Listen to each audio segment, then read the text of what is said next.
नागपूर सुधार प्रन्यास गुंठेवारी अंतर्गत नियमित केलेले लेआउट नागपूर महानगरपालिकेकडे हस्तांतरित करू इच्छित आहे। बऱ्याच काळापासून प्रयत्न सुरू आहे, मात्र ही प्रक्रिया अपूर्ण आहे। अलीकडेच महानगरपालिकेने पुढाकार घेतला आणि NIT कडून काही आवश्यक कागदपत्रे मागवली, ज्यात खुल्या भूखंडाच्या आखीव पत्रिकांचा समावेश आहे। नागपूर सुधार प्रन्यासचे विश्वस्त आणि पूर्व नागपूरचे आमदार कृष्णा खोपडे म्हणाले की कागदपत्रांचा मनपाचा आग्रह धरणं योग्य नाही। लेआउट हस्तांतरित करण्याची प्रक्रिया बऱ्याच काळापासून प्रलंबित आहे, त्यामुळे नागरिकांना येणाऱ्या समस्या दूर करण्यासाठी महानगरपालिकेने लेआउट ताब्यात घेणं महत्त्वाचं आहे, असं आमदार खोपडे म्हणाले। नागपूर शहरातील गुंठेवारी योजनेअंतर्गत नियमित केलेले 407 लेआउट नागपूर महानगरपालिकेला हस्तांतरित करण्याची नागपूर सुधार प्रन्यासची इच्छा आहे, परंतु ही प्रक्रिया अद्याप पूर्ण झालेली नाही। पालकमंत्री चंद्रशेखर बावनकुळे यांच्या अध्यक्षतेत नुकतीच एक बैठक पार पडली, ज्यामध्ये या प्रक्रियेसाठी मध्यस्थीचा मार्ग शोधण्यात आला। यानंतर महानगरपालिकेने लेआउट ताब्यात घेण्यास सहमती दर्शवली आहे, मात्र लेआउट नियमित करण्यासाठी मोकळ्या भूखंडांचे आखीव पत्रिका मागण्यात आली आहे। पूर्व नागपूरचे आमदार आणि नागपूर सुधार प्रन्यासचे विश्वस्त कृष्णा खोपडे यांनी मात्र ही प्रक्रिया वेळखाऊ असल्याचं वर्णन केलंय। आमदार कृष्णा खोपडे यांच्या मते महानगरपालिकेने शक्य तितक्या लवकर अशा लेआउटची जबाबदारी स्वीकारावी असं आवाहन केलंय। जेवढे बी लेआउट डेव्हलपमेंट NITच्या माध्यमातून जे नियमितीकरण झाले आहे त्याच्या NITने डेव्हलपमेंट केलं आहे, सगळी प्रक्रिया त्यांनी पूर्ण केली आहे आणि लगभग 2.5-3 वर्षापासून नागपूर सुधार प्रन्यास हे महानगरपालिकेला वारंवार पत्र लिहित आहे। सगळे त्यांनी डॉक्युमेंट पाठवले का तुम्ही हे संपूर्ण 400 समथिंग लेआउट हे तुम्ही हस्तांतरित करा, कारण नागपूर शहराच्या भागामध्ये ते सगळे लेआउट येतात आणि त्यांचे लेआउटचे डेव्हलपमेंटसुद्धा त्यावेळेस नागपूर सुधार प्रन्यासनी केलेला आहे।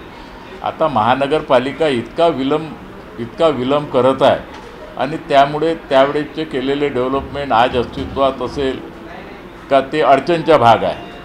तरीसुद्धा अनेकदा नागपूर सुधार प्रन्यासनी म्हटलं आहे, मागच्या वेळेस बावनकुळे साहेबांच्या बैठकीमध्ये बी हा मुद्दा मी उपस्थित केला होता की नागपूर सुधार प्रन्यासनी वारंवार पत्रव्यवहार करून 400च्या वर तर भूखंड त्यांनी लेआउट त्यांनी हस्तांतरित केले नाही। बावनकुळे साहेबांनी स्पष्ट आदेश दिले का NITच्या एक अधीक्षक अभियंता आणि नागपूर सुधार प्रन्यासच्या कॉर्पोरेशनच्या एक अधीक्षक अभियंता या दोघांनी निरीक्षण करावं आणि ही सगळी प्रोसिजर त्या ठिकाणी लवकरात लवकर कंप्लीट करावी। लेआउट हस्तांतरित करण्याची प्रक्रिया टप्प्याटप्प्याने पूर्ण केली जाणार आहे। ही प्रक्रिया दक्षिण नागपुरातून सुरू होईल। हे लेआउट हनुमान नगर, नेहरू नगर आणि धंतोली झोन अंतर्गत येतात। आमदार कृष्णा खोपडे यांच्या मते हे लेआउट जुने आहे आणि NITने विकास कामं फार पूर्वीपासून सुरू केल्यामुळे महानगरपालिकेने मोकळ्या भूखंडाबाबत मागितलेली कागदपत्रे उपलब्ध नसतील, त्यामुळे सर्व नागरिकांना आखीव पत्रिकेची माहिती मिळण्याची ही शक्यता कमी आहे, असंही आमदार कृष्णा खोपडे म्हणाले। कारण ही प्रक्रिया झाल्यानंतर नागरिकांनी आपले नाव तुमच्या नगर भूमापनमध्ये आधार कार्डवर त्यांनी आपले नाव चढवल्या नगर भूमापनमध्ये आणि त्याच्यामध्ये एखादा कोणता खेळाचं मैदान असेल, एखादं काही आरक्षणचं मैदान असेल तर ते मैदान नागपूर सुधार प्रन्यास हस्तांतरित करेन ना, ते मैदान ना नागपूर सुधार प्रन्यास विकू शकत ना महानगरपालिका विकू शकत।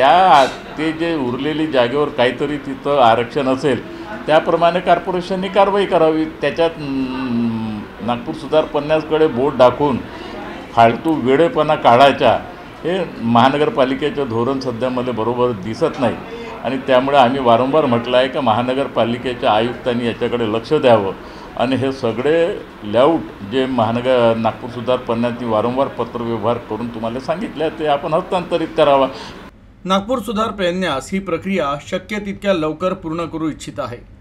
जर निर्णयांमध्ये काही समस्या असतील तर NIT बोर्डाकडून निर्णय घेतला जाईल, परंतु नागरिकांना फायदा व्हावा म्हणून ही प्रक्रिया शक्य तितक्या लवकर पूर्ण करणं आवश्यक असल्याचंही आमदार कृष्णा खोपडे म्हणाले।